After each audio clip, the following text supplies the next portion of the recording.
তিয়াশা সকাল সকাল রেডি হয়ে আমি আজকে যাচ্ছিলাম বাড়িতে। দেখো রাস্তায় দেখিয়ে দিলাম বাড়ির সামনে প্যান্ডেলটা কত দূর হয়ে গেছে।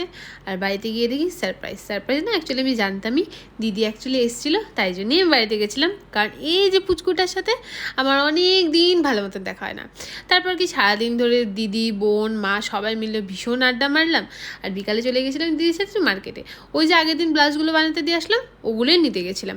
তারপরে একটু চুড়ির দোকানে গেলাম, চুড়ি কিনলাম। তারপরে একটু মৌসুমি রস খেলাম।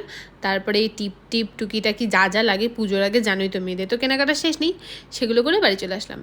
আর আসার সময় দেখলাম আমাদের বাড়ির পাশে যে প্যান্ডেলটা হয়, মানে আমার মায়ের বাড়ির সামনে, সেখানেও আজকে লাইটিংয়ের জন্য এরকম বাঁশগুলো লাগিয়ে দিচ্ছিলো। দেখে না একটা অন্যরকমই অনুভূতি। যাই হোক, বিকেলবেলা হতে না হতে আবার চলে গেছিলাম মার্কেটে। এবার গিয়েছিলাম মিস্টার হাজব্যান্ডের সাথে।